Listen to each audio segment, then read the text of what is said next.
साथियों नमस्कार। कैसे हैं आप लोग।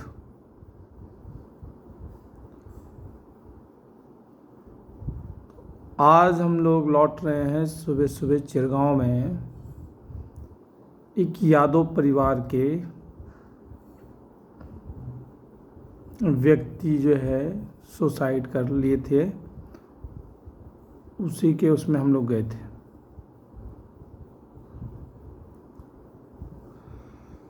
बहुत सारे लोग, भीड़ थी, बहुत सारे लोग परेशान थे, दुखी थे, रो रहे थे। पूरा गांव का गांव भाग भाग के आना शुरू था, मेला जैसा लगा था। और वो जो है सारे लोग उनको देखना चाहते थे। मेरे कहने का मतलब कि अगर इतना जो है जिंदा रहते के करीब जाते, इतने सारे लोग मिलते, उनसे दिल का हाल पूछते। आज ये बात मैंने कही उन सारे लोगों के बीच में कि मरे हुए से कितनी मोहब्बत है तुमको, और ये जब जिंदा थे तो काश इनके दिल का मर्ज कोई पूछ लेता, जान लेता। जब इतना तुम चाहते हो तो तुम उनका मर्ज भी नहीं समझ पाए। खैर, अब वो तो चले गए, जिम्मेदारियां छोड़ गए। अपनी एक बेटी की जो जवान है, अपने एक लड़के की, और प्यारी सी पत्नी, प्यारी सी वो पत्नी जिसके लिए वो एक दिन बहुत खुशी और उल्लास के साथ घोड़े में बैठ के उसके घर गए थे। उससे पहली रात में कितने वादे किए थे कि हम जीवन भर साथ निभाएंगे, और कुछ भी हो जाए तुम्हारा दामन नहीं छोड़ेंगे, तुम्हारा ख्याल रखेंगे, तुम्हें खुश रखेंगे। और वो सारे वादे भूलकर, समस्या किसे नहीं है, कोई आर्थिक रूप से परेशान है, कोई जॉब को लेकर परेशान है, कुछ रिश्तेदारों से परेशान है, कुछ माँ बाप से परेशान है, कुछ माँ बाप बच्चों से परेशान है, कुछ बाप बेटे से परेशान है, कुछ बेटा बाप से परेशान है, कुछ बाप बेटी से परेशान है, कुछ पति पत्नी से परेशान है, कुछ पत्नियाँ पति से परेशान है। परेशानी अगर देखी जाए तो संसार में भरी पड़ी है। तो हमारे कहने का मतलब कि जो जवानी में वो पत्नी जो तुम्हें खूबसूरत परी जैसी लगी थी, कभी उसकी गोरी गोरी बाहों में तुमने अपनी बाहें डाल के जो है उसको अपने गले लगाया, उसका माथा चूमा, और तुमने देखा कि संसार में सबसे ज़्यादा सुख जो है उसकी बाहों में मिला। लेकिन आज तुम सारी चीज़ें वो भूल गए और तुम चले गए। किसके हवाले वो बेचारी पत्नी, किसके हवाले संसार में रहेगी, और किसके हवाले तुम करके चले गए। तुम दगा दे के चले गए। अब वो पत्नी बिना पति के कैसे रहेगी, और वो बच्चे जिनका कोई दोष नहीं है, वो बच्चे इस दुनिया में आए, आपके द्वारा आए, और आप जब उनको आपके सहारे की ज़रूरत थी, उनको जब आपके छाया की ज़रूरत थी, आपके छाते की ज़रूरत थी, आप चले गए। आपने अपनी ज़िंदगी तो खराब कर ली। विश्वास मानिए कि उनका कोई दोष नहीं था, लेकिन फिर भी जो है वो जीवन भर के लिए कजैल हो गए, घायल हो गए, हो जाएंगे। अब जो भी उनकी मदद करेगा, जो भी उनके कंधे पे हाथ रखेगा, ये दुनिया बड़ी जालिम है। किताबों में बढ़िया बढ़िया से कोटेशन लिखती है, किस्से लिखती है, कहानियाँ लिखती है, शायरी लिखती है, लेकिन अंदर से ऐसी है नहीं। अब ये दुनिया जब भी मदद करेगी, बेटी की करेगी या आपकी पत्नी की करेगी, दिन पे जो कंधे पे हाथ रखेगी, दुनिया को दिखाएगी कि ये जो बहुत मददगार हैं और बहुत इनको इनकी फ़िक्र है, वो रात को सौदा करने के लिए आ खड़े होंगे। और तुम्हारी रूह ऊपर से देखेगी, या उस घर में देखेगी, या उस खेत में देखेगी जब तुम्हारी पत्नी और बेटे के साथ शोषण हो रहा होगा तो तुम्हारी पत्नी तकलीफ़ में होगी, उसके आंसू निकल रहे होंगे और तुम्हारी रूह भड़बड़ाएगी, फड़फड़ाएगी कि मैं कुछ शायद इसके लिए कर दूं, लेकिन तुम कुछ भी नहीं कर पाओगे, फड़फड़ाते रह जाओगे। आप अगर ये चीज़ समझ लें तो बहुत बेहतर है। और रोज़ाना ऐसे ही हादसों से हम देखते हैं, गुज़रते हैं। तो मेरे कहने का मतलब यही है कि फांसी वगैरह बहुत गलत चीज़ है और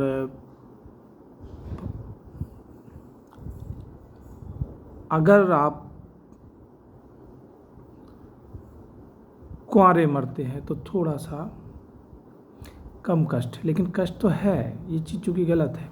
लेकिन अगर आप शादीशुदा हैं और दूसरे की लड़का बिटिया लेके आए हैं, फिर उसके बाद उसके ऊपर अगर उसके बच्चे हैं, तो अकेले आप नहीं मरे, आप उन सबको लेके मर गए। वो मरे समान है बेचारे, अब वो दूसरे के हवाले हो गए। कितना भी कष्ट हो, अपनी तरफ से मौत को गले नहीं लगाना है। हम समझते हैं कि जो आदमी मरा है या मरने को आज उतारू है, तो कल वो बहुत जीना चाहता था या जीना चाहता होगा। ऐसे नहीं मरा है, कोई ना कोई बात उसको धीरे धीरे उसके कलेजे में लग रही होगी, चुभ रही होगी। बहुत तकलीफ़ है। दुनिया बाहर सबको लोग लगते हैं कि ये बहुत सज्जन व्यक्ति है और बहुत अच्छा है। हो सकता है कि उसकी सज्जनता ही उसकी दुश्मन बन गई हो। जिनके लिए उसने जीवन पूरा दांव पे लगा दिया हो, उन्हीं लोगों ने उसका जीना दूभर कर दिया हो। उन्हीं लोगों के तिनके तिनके वाले ताने जो है उसके लिए पहाड़ बन गए हों। उस पहाड़ को अब वो नकेल नहीं पा रहा हो, इसलिए हार गया हो। कोई भी रीज़न है, चाहे वो पत्नी हो चाहे पति हो, लेकिन मरने का नहीं। मरना बहुत ख़राब है। हालांकि हम तो बड़ी नियम वाली दुनिया है। अब कहने को तो अब हमसे जैसे तमाम लोग कहते हैं कि अरे भाई बॉडी, हाँ हम लोग वहाँ थे जब उस भीड़ में, तो भीड़ के बहुत सारे लोग अपना प्यार प्रकट कर रहे थे, अपनी मोहब्बत प्रकट कर रहे थे। और फिर वही आदमी थोड़ा सा दूर से खड़ा हुआ देख रहा है। फिर मैंने देखा कि वहाँ जो है लौट के वापस जब आया वहाँ से, चूँकि घटना एक कूड़ेदान मरघट के पास हुई थी, तो फिर आदमी नल से हाथ धो रहा है, अपने ऊपर पानी खींच रहा है। वही व्यक्ति जो आपके साथ सोता था, आपके बगल में बैठ के आपके साथ चाय पीता था, आपसे मोहब्बत भरी बातें करता था, वो मरने पर छूत का हो जाता है। बहुत सारे लोग जो है बिना नहाए अंदर प्रवेश नहीं करने देते।